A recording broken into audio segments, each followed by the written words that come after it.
What I got, you can't buy. It resides between my eyes. Walked through the fire, came out better on the other side. See, life's like a beach if you find the sand. And right now, I'm feeling like 100 grand. You are listening to Inspired Insider with your host, Dr. Jeremy Wise. Dr. Jeremy Wise here, founder of InspiredInsider.com, where I talk with inspirational entrepreneurs and leaders. Today is no different. I have Jeremy Jenson of Encore Search, and you can check them out. Before I formally introduce you, Jeremy, I always like to point out other episodes people should check out of the podcast. Jeremy's a big, and we're going to talk about this actually, EOS, big on EOS. Everyone can check out the interview I did with Gino Wickman, also with Mark Winters of Rocket Fuel. He co-authored the book Rocket Fuel with Gino Wickman, where it talks about the visionary and the integrator. So check both those episodes out.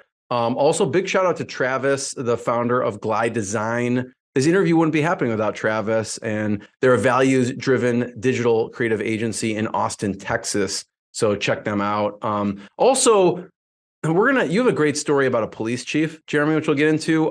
Jason Smith is an agency owner, Spotlight Social Advertising, and he was fighting gangs. He was with the LAPD before becoming an agency owner. It's not someone I would want to mess with for sure. But check all those episodes out and more on InspiredInsider.com. This episode is brought to you by Rise 25. And at Rise 25, we help businesses give to and connect to their Dream 100 partnerships and relationships. And how do we do that? We actually help you run your podcast. We're an easy button for a company to launch and run a podcast. We do accountability, strategy, but the full execution. Jeremy, we kind of call ourselves the magic elves that are in the background to make sure to make it look easy for the host and the company to get everything out there.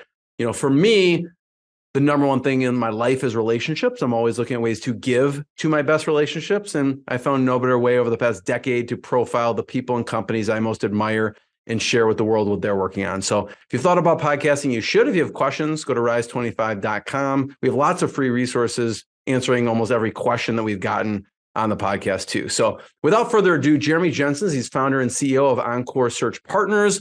It's a 40-person direct hire and executive search firm located in the great city of Houston. It's focused on headhunting professional and technical talent nationwide. He's a subject matter expert on EOS, like I mentioned, which is the Entrepreneurial Operating System. He's a fellow member of EO, Entrepreneurs Organization. We'll probably see each other in a little bit in Detroit. And EO is a over 16,000 member global organization of some of the top entrepreneurs all around the world. And Jeremy's also an active investor, innovator, and builder of others in his local Houston community. Jeremy, thanks for joining me. Thank you. Thank you. That was a great introduction. It's well-deserved. And I want to hear from your words. Tell people more about Encore Search and what you do. Yeah, absolutely. So as you mentioned, we're a 40-person direct hire recruiting firm. So companies turn to us as a grudge purchase whenever they're having trouble finding high-level professional and technical talent. Yeah. You know, writing, it's so funny. I'm one of the few industries where it's like the bigger the fee, the easier it is for the client to write the check. And I'll give you an example. If you're recruiting an $80K outside salesperson, you're writing me a $25,000 check, 25 grand, that might be a tough pill to swallow. The person hasn't sold anything yet. But what if it's an attorney that's got a $3 million book of business and you're writing me a $250,000 fee?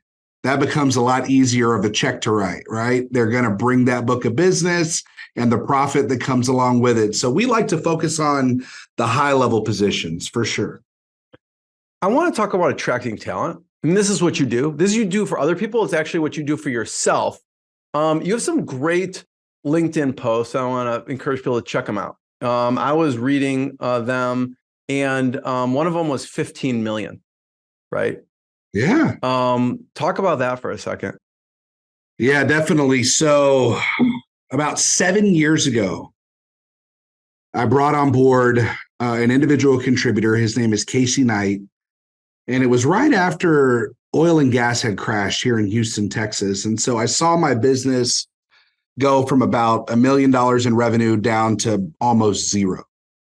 So I was flirting with Casey. I actually went to high school with him. We weren't really friends, but we were connected on social media. and he was thinking about making a change. And whenever I visited with him for coffee at Black Walnut Cafe in Katy, Texas, he was voicing some frustrations about his current firm. He was a recruiter for financial advisors. And I'd never even, thought about recruiting for financial advisors. These are stockbrokers at UBS, Merrill Lynch, Goldman Sachs, Wells Fargo, Morgan Stanley, et cetera. And when he told me about the fee structure on how he generated fees on moving that individual, it really piqued my interest. And so in May of 2016, Casey came on board as an individual contributor. And today, he's now executive VP in the firm with our largest book of business in his specific vertical. They do about $7.5 million in revenue. So if he was a partner at a law firm, his practice area would be about a $7.5 million book. And then that was a celebration. That post was maybe a couple of years ago whenever he hit 15 million. And I just thought that was like such, a massive milestone for somebody that came in at the ground floor. They believed in my technical competency. They believed in the vision that I painted for the future of the company and our real estate and our dress code and our amenities. And, he started with one placement. I think it went down in September of 2016, and he hit that milestone in late 2020, early 21 of 15 million in revenue. So very, very proud to celebrate that. Now Casey's probably at 25 million. Talk about, I'm going to show something in a second because I love this post, but I want you to talk about how that was as a tough hire. You mentioned, the energy, and I appreciate you sharing, the energy, oil and gas business went to not a lot at that time. Yeah. And it's not, now looking back, it seems obvious, but at that point, in your business, it seems like it's not necessarily an easy decision to hire anyone for that matter. And I just want to point out, it made me, Jeremy, when I looked at this post, I thought I was going to be watching a Netflix special. I love the image here. I want to go watch the Netflix special, Billers. Okay. So you guys have another business of just putting Netflix special images out there. I love this. But well, this is definitely inspired by the famed HBO series Ballers with The Rock. And so what we did was we just put Casey's face on The Rock's body and changed the A to an I. So that's the actual, album cover to the TV show Ballers. Yeah, I'm going to go watch Billers. I was looking for it on Netflix. I couldn't find it. People often say that I need my own YouTube show or Netflix special. And, I think it could be in the cards in the future one day for sure. Yeah. Talk about that being maybe not so obvious or tough hire at the time. Oh, wow. I think the reason why it may have been a tough hire is because at the time, Casey had a stay-at-home wife. He had 2 young children. I believe they were expecting their third at the time. And I had to twist his arm and convince him to leave a firm that he had just made about $180,000 at the last year, right? That year before he came on board. And so, we all know that in a recruiting model or any time that you generate revenue as an individual contributor and producer, your compensation is tied to what you produce, right? And that was the very first time that I was faced with needing to pay someone a 6-figure base salary just to get them on board, and, we're flashing all the way back to 2016. We just started in 2013. And so, when everybody else was at that 50 to 65K mark, bringing in Casey at a 120 base was a massive pill to swallow. But what's funny about hiring him and seeing what he was able to create with his own intellectual capital and network and ideas and creativity was I saw the difference between a 120 person and a 60 person. And then 5 months later, that gave me the confidence to go offer another, 150 salary to get somebody at the VP level. And that gentleman is named Scott Kelly. And I'm proud to say that in the last 6.5 years, Scott's been promoted 3 times, VP, senior VP, executive VP, and now he's the president of the company. And so I'm so grateful that I took the leap of faith and went and kind of paid more than I'd ever paid anybody else. Because it shouldn't all be on my shoulders. And I'm talking about the business development efforts, the creativity, the innovation. And now we've got a four-headed monster as well, because we've added another VP since then, who is Christina Lyles, our VP of Legal Search. I mean, it is at that time, I think of it as a huge leap, right? 6-figure salary. I'd love to talk about the COO delegation and that process from deciding to do it to doing it, because that seems like it was also a big decision as well. Yeah, definitely. So, in 2015, I was in a group called Vistage. I'm not sure if you're familiar with it, but Vistage is a peer-to-peer executive advisory group for mid-level managers and C-level executives. And, I was in there with a young man kind of venting about my business, man. The recruiters are lazy. Their work ethic is poor. They're taking shortcuts. And he's like, damn, Jeremy, you must be losing a lot of money. I said, what are you talking about? I made $500,000 last year. And so in having these conversations with Scott in an environment where he didn't really have insight into a professional service firm where they had those big individual tickets that yielded this massive amount of net income, he basically told me, he said, damn, Jeremy, what if you actually implemented processes, systems, and accountability? And I said, oh, yeah, that sounds all fun and good, but I'm only good at sales. And he said, well, I can do it for you. And I said, well, Scott, I don't think I can afford you. And so, it took a little bit of creativity in order to get him. He needed that 6-figure base because he had a young family at the time in a single income household. And we negotiated a percentage of top line revenue as a VP non-producer operations guy. But I knew that we were in an industry where sales would solve the bottom line, right? And I needed somebody that could help hold me accountable to achieving our business milestone goals and implementing those processes, systems, and ultimately accountability for the team. And so bringing Scott in October of 2016, it was tough. It was tough for my internal people. They all had agency recruiting experience. Scott came from an IT consulting company. He didn't have any recruiting industry experience, but what he knew was how to implement EOS, the Entrepreneurial Operating System, because he'd been doing it the previous 5 years at his current firm, going from 24 years old to 29 years old. And it was his personal goal as a kid to be a vice president by the time he was 30. And he'll tell everyone to this day he beat it by 1 month. And so we hired him as VP. That was one of the big stipulations. But his title at the time was Sales and Operations Manager. You never would have thought that this guy would grow up into being the president of the largest privately held executive search firm in Houston, Texas. But he eats, slept, and drank Gino Wickman's Kool-Aid. I'll tell you that, EOS. And so Scott brought that toolbox with him in 2016. We didn't really touch the toolbox until December of 2017 because it took him a full year to learn our culture, to learn, the way that we charge fees, who are our target clients, what were our unique selling points, what would be our rocks.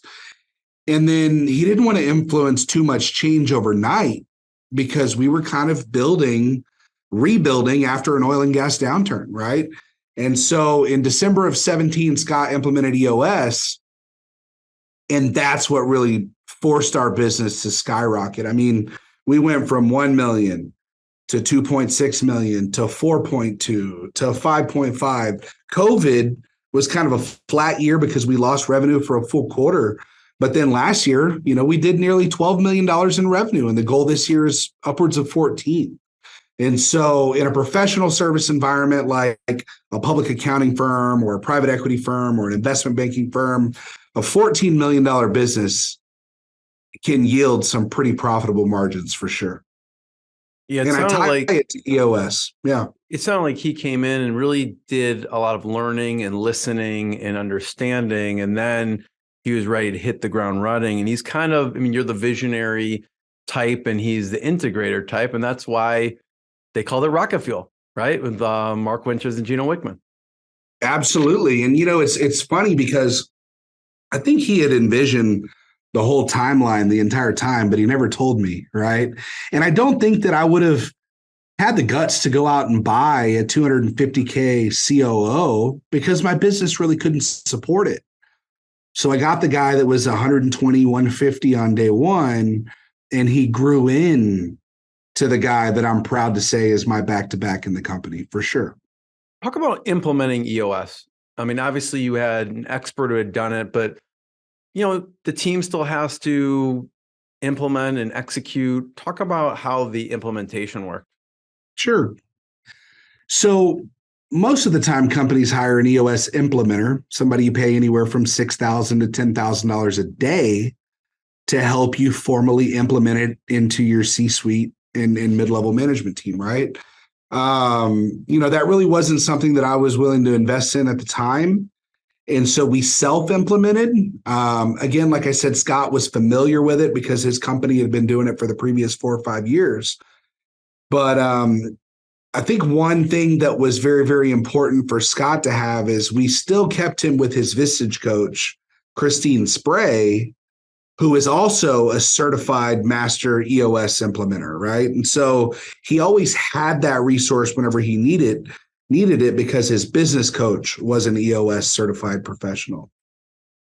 And so when Scott rolled it out, and it rolled it out in December of 2017, I remember we were sitting at my dining room table in my house, and we had planned to be there, I think, for 7 hours. It was me, Scott, and Casey, myself, and my 2 VPs.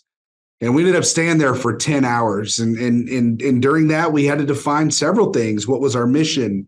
What was our vision? What were our values, our unique selling point? What's our why, right? What are our rocks? What are those strategic initiatives that we need to tackle over the next quarter, over the next year? What about over the next 5 and 10 years? We needed to provide clarity in that meeting. That way, the right hand could continue to talk to the left hand going forward. And it's so funny, as a headhunter, I see $100 million companies, $500 million companies, completely misaligned mission, vision, and values. Everyone's got their own individual P&L, and they're operating with a different culture, a different strategy, right? You've got sales shitting on operations blaming sales, right? And there's no continuity. There's nobody working together. And that ultimately kills the culture and then the bottom line.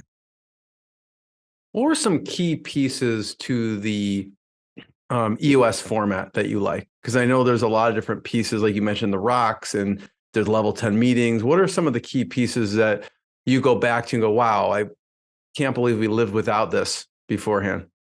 Yeah, definitely. So it would certainly be those executive offsite strategy sessions that we do once a quarter. My president, Scott Kelly, who was hired as VP, then later promoted again, he's the one that prepares the agenda for that, where we identify, discuss, and solve issues in the company. We have our people analyzer. We determine, are people in the right seats on the bus? Who are the culture killers? We need to get them off the bus, even if they're a high revenue producer that may be stunting the growth of those around them, right? And so, really, I'll say that it was a combination of all the tools and resources, but the one thing that we needed was that integrator, the individual that could hold myself accountable and my VP accountable, who is the individual that manages that $7 million book of business, because we're the rainmakers, dude. We are ADD. We don't need to prepare for meetings. We just walk in, you give us a microphone, we execute, right? Scott was the planner. He's the guy that could foresee the challenges and bottlenecks before they even happen, right? Casey and I are the ones that wait till they happen, and then we just bust the wall down, right? But that's not sustainable whenever you're building a profitable business. And so it was the integrator that was key. I'm sure there's been some heated discussions throughout the course of the company when you put those two, and they're almost opposing things, but like, what are some conversations, Jeremy, you're smiling at me, Yeah. that you butt heads about? Because you come in, you're like, don't worry about it. I mean, we got this. I don't think we need a plan. Let's just go, go, go. I mean, this is the visionary and the integrator, right? The push pull there. What are some things that you maybe butt heads on, but like come out the other side and it's better? Absolutely. So I'm going to have to go back really far in the memory bank right now, because I'll say for the first 2 years, we butted heads on a lot. And then a couple things happened. My president went through a divorce. I went through a divorce. Those were both very humbling experiences where you're forced to look in the mirror and say, you can make one of two decisions. You could point the finger at the other person and say them, or you do what Scott and I did. You look in the mirror and you say, how did I fail? Where did I go wrong? And so, was taking on that level of humility, being self-aware, being coachable.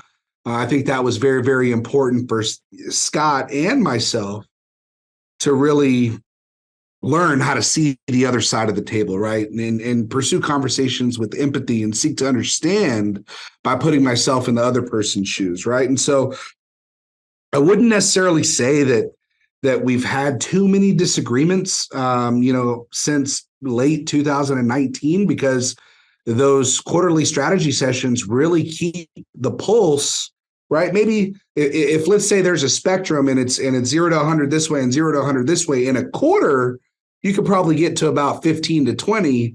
And then that strategy session brings you back, recalibrates, right? But if you could go a whole year, or sometimes companies don't even do it at all, you could be 80% in opposite directions. That's whenever it creates the blowups and the irreparable damage, right? And so I'll say that it's those quarterly strategy sessions that really reduce it. But, maybe a disagreement. I remember when Casey came on as VP in May of 2016, Scott came on as VP in October of 2016. Well, guess what? In January of 2020, Scott was promoted to president. Scott came after Casey. What the hell? What? Right? I sit down with Casey. I said, Casey, do you want to be the president of the company? Do you want to be the backstop? Do you want to be the integrator? Do you want to be operational, process, systems, accountability? Right? Well, no, I just want to sell. Like if you put it like that, Jeremy. Yeah. Right. No, I just want to generate revenue. I want to make a bunch of money. That's what drives Casey Knight, right? And so it did require myself, Scott, and him sitting down to where we needed to illustrate, hey, Casey, just because Scott is the president doesn't diminish your role in any capacity. If we were a train, right? Casey's used this analogy before. Let's say Encore Search Partners is the train. Well, Scott might be the engineer, right? Jeremy provides the tracks, and then it's Casey that's pouring the fuel into the train. Does that make sense? So it cannot operate without all three. And so when you realize, hey, I need to own my role, and my colleagues, right, my associates at the VP and C level, there's a tremendous amount of mutual respect and admiration that we have for another, but not because of our technical competency, but because we know that it couldn't operate without the other person. That was very, very important to remove that ego to keep us on the right track. Yeah. Culture. I want to talk about maintaining culture. And you mentioned culture killers. What are some culture killers in your organization? I think culture killers could be individuals that gossip. I think that's a massive culture killer. I think that, most employees want to go to work and they want to do their job. They want to be paid fairly. They want to be treated with respect, and they want to go home, right? Individuals that feed into spreading gossip or rumors or trying to, create chaos in the organization are massive culture killers, even if they're high performers from a revenue generation standpoint, right? So that's number one. Another one could be, I'm thinking about ones that we've had in the past. Individuals that think that they're better than their colleagues, right? And when I say better, what I mean is more like entitlement, or they're not held to the same standard of excellence, to the core values of what everyone else is. So they talk down to people, they diminish other people's roles. I think that can be a massive culture killer, right? And so, on previous podcasts, I've talked about, one individual at the time that was generating revenue figures that we had really never seen before. A 900K producer in 1 year in 2019. And there was a young associate in the firm that he was kind of rubbing the wrong way. And she voiced some frustrations, didn't want to entirely throw him under the bus, but frankly, it wasn't something that I was okay with. And ultimately, we had to manage that one individual out of the organization. But it's so funny, Jeremy, that young associate that he was rubbing the wrong way, the next year she billed 1.2 million.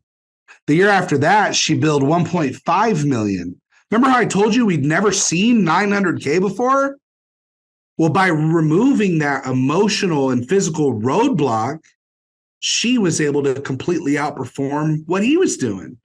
And that's the young lady that grew into our vice president of legal. And so by keeping someone who we all thought was a massively high performer, we would have lost someone that I view as my equal in the company, right? That would have been a very, very expensive decision to make, I'll tell you that. Jeremy, I want to talk about the gossip. Like you said, these are tough at the time. Sometimes they seem tough. I mean, maybe torn is a better statement. Like, these are high producers. They do well in the company. So if there's a piece there, sometimes it's tough to make the decision. How do you approach someone? They're good person, but they are exhibiting one of those behaviors, like gossiping. How do you approach it with gossip, toxicity, chaos? Yeah. I'm sure, because someone listening is probably experiencing, in some level this. So I'd love to hear how you handle it. Yeah, I think it's very important to tie the coaching conversation to one of your core values. And, if you can't tie the coaching conversation to a core value, then you should probably add a value to the wall, right? And so when you look at, our why, right? It's to be the best, it's to close deals, and to make money, right? That's our why. Sounds very, very simple, but that's why we all come to work each and every day. And so there may be, an opportunity to coach and say, hey, look, what you're doing is not contributing to our why. It's actually pulling away from it. It's distracting from it. Let's have a conversation. What's driving that gossip? Let me see if I can solve that problem as an executive leader, right? But number two, when you look at our core values of excellence, meticulous, coachable, professionalism, gratitude, and competitive, right? I think it's very important to tie specific core values to that coaching opportunity as well, right? And core values shouldn't just be something that's on the website or on the wall. We talk about our core values in every single level 10 meeting, every single Monday at 2 p.m. We talk about our values every single one-on-one coaching session. We talk about our core values in the interview process. They're outlined in the offer letter. You are committing to these values just like they're KPIs, right, to hit as a sales professional, right? And so, another thing that I'm very proud of is the values and always hitting those home. While most companies give out end-of-year awards to the President's Club and the Circle of Excellence and the gold members and platinum members of revenue figures, we give out bonuses and we give out accolades and awards for our core value champions. And so creating a culture around having that shared mission, vision, and values is imperative to long-term growth and success, which ultimately drives profitability. What is a frequency and how do you run the one-on-one coaching sessions? Sure. So for new employees, our COO and president, he meets with them about once a week for the first 90 days, just to make sure that, number one, they've got the right tools and resources to be successful. You'd be surprised at how many people start jobs and they don't even bring it up until the second month. We're like, oh, I don't even have that login, right? So it's important to keep a very, very close pulse on them for at least the first few weeks, right? And then after that, some of the cadence, it goes to once every 2 weeks for individuals that we call run a full desk, right? So that means they handle client relationships and candidate relationships. And then for individuals that are non-producers or individuals that just handle the candidate recruiting side, they can potentially go to every 3 weeks, right? And so that's kind of the cadence of what we do with our one-on-ones. But with that being said, a little bit over a year ago, I posted into the EO group WhatsApp Needs and Leads. And I said, man, I've been watching this show Billions, and I think I need a Wendy. I want a Wendy for the company, right? Are you familiar with the show? So she's basically like the company therapist, but she's so valuable to the executive team that Bobby Axelrod, the owner of the firm, gives her a $25 million bonus at the end of the year. That's the value that she creates to maintaining the mindset and maximizing performance of their most valuable asset, which is their people, right? They're a hedge fund in New York that manages over 15 billion AUM. But I needed a Wendy. And so we ended up hiring in April of 2022 an individual named Mahtab Maradi, who is a licensed clinician, a performance and mindset coach, to kind of come in every Tuesday and Thursday and have those 45-minute sessions with our employees that they can book just like we were in a therapist office, right? But it's their performance and mindset coach. And so, after learning our culture, seeing some common issues that people were facing, whether it be, imposter syndrome or having a lack of empathy for their colleagues, she ended up developing curriculum around having small group breakout sessions to do like 8 to 10 person focus groups where they can all increase their emotional intelligence, their self-awareness, their executive presence. So it's kind of like a hodgepodge of like having a therapist and Toastmasters and a business coach. And, it's pretty awesome, man. I love it. Thanks for sharing that. That's huge. I want to talk about the police chief and what happened with the police chief. It's my good friend, John Nichols. I talk about Jason Smith going from LAPD fighting gangs, literally fighting gangs, to agency owners. So I want to hear the police chief story. Yeah. So the funny thing about the police chief is people hit me up every day. Hey, Jeremy, I'm looking for a job. And because of the nature of what we do, I mean, we're like, purple squirrel hunters. Companies tell us they need a left-handed female certified financial planner in Northern California that went to a public college that grew up with a single parent. Okay, we got it. You know what I'm saying? Like the most rare of rare things. That's what we specialize in. And so people that are typically looking for a job, maybe they don't fit one of our clients' exact parameters, right? But I'd had my ex-wife, her college roommate's husband gave me a ring. He was the chief of police for Southwestern Theological Seminary in Fort Worth, Texas. And he said, Jeremy, I need to make a change, right? We had some changes in leadership. I don't like the way the direction of the seminary is going. I want to go into corporate America. I said, John, we don't companies pay me big fees because they need someone doing the exact same job at the company across the street, and they want to steal that intellectual capital. Okay.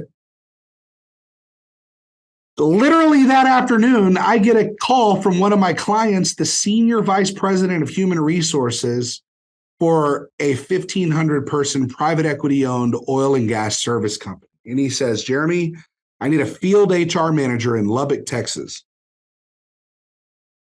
Okay, well, what do we want? He goes, I don't want anyone with HR experience. He said they have a mindset where they want to protect the employees, but when this is all field services, man, right? These guys are a little rough around the edges. They get their hands dirty sometimes, you know?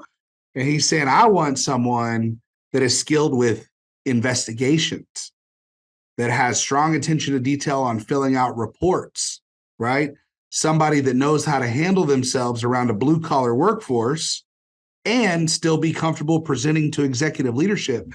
So I said, Zeb, what do you think about a police officer, right? He fills out reports, he does investigations, and even a police chief.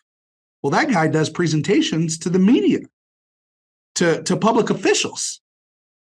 And he says, absolutely, I would hire that.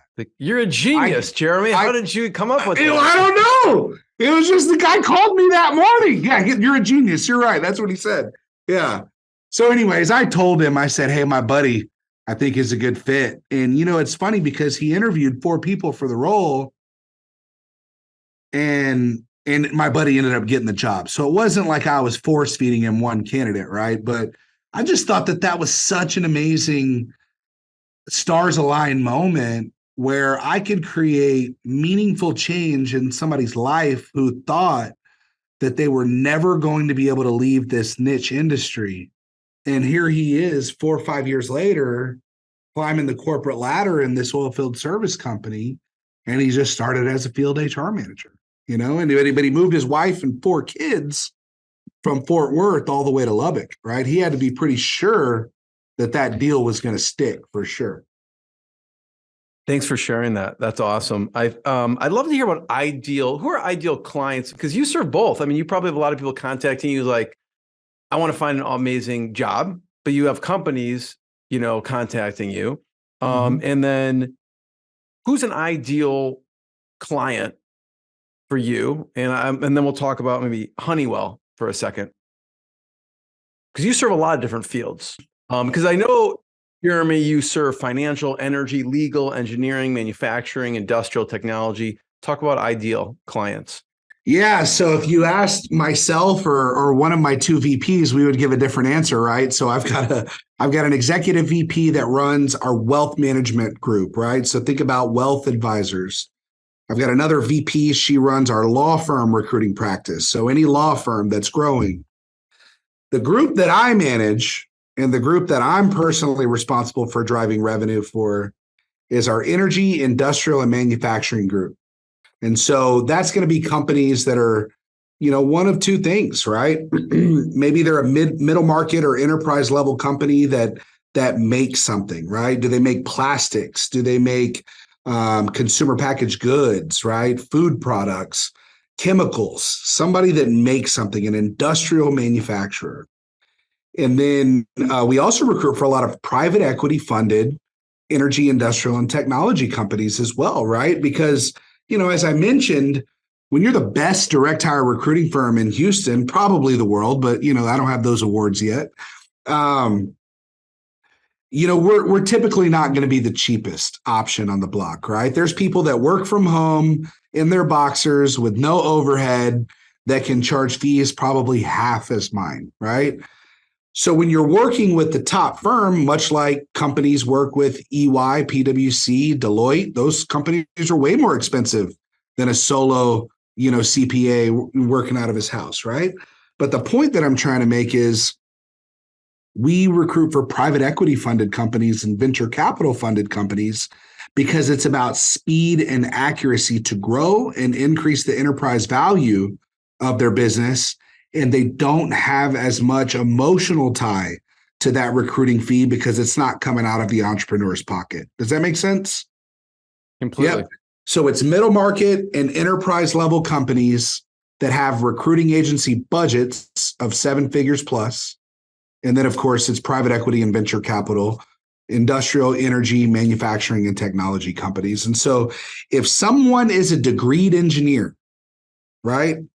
It could be the title engineer. It could be supply chain, manufacturing, operations. It could be a technical salesperson that needs to be an engineer. We are the best resource in the entire industry for those positions. And this kind of relates to Honeywell. What'd you do with them? Yeah, so Honeywell is my largest enterprise client. It's a 7-figure account for us. And, the way that we got in was I worked with an individual when I was 22, 23 years old. I was working at an HR consulting company in inside sales. She liked me. I liked her, like professional, or, like best friends. And she knew that I was the smart guy. But whenever I went and started my own firm, she kind of followed my trajectory on LinkedIn and was proud of me. And one day they were bitching on their HR call about they couldn't get this field cybersecurity engineer position filled in Northern California. They needed to have a CISSP certification. They needed to travel 90%. They needed to be able to lift 100 pounds over their head. There was all these variables that they needed, and all the recruiting agencies that they use could not close the deal. So you have this, 28, 29-year-old HR generalist raise her hand on the call and say, a friend of mine owns an agency. I trust him. I think that he could close the deal. And they let this little tiny recruiting firm in the door at Honeywell International. Actually, it was Honeywell Process Solutions, a subsidiary of Honeywell Performance Materials, a subsidiary of Honeywell International, on my recruiting agreement, my paper, right? After I closed the deal, I sent them an invoice. They said, what the hell is this? People at corporate are like, this isn't an approved vendor. It's something they had to get me in the vendor list after the fact. They hired my candidate, but we found someone. We found someone within 2 weeks. And it was because we don't post the job on ZipRecruiter or Monster or Career Builder or Indeed or LinkedIn and wait for applicants. Our clients can post the jobs. You come to us when you want us to build a very definitive project of 20 to 50 people that are qualified in the whole United States. And we cold call, cold email, cold text message, cold Facebook message. We call their mom, we call their dad, we call their ex-wife. How much does it pay? Oh, it pays $140. Oh yeah, call him. He needs to increase his child support.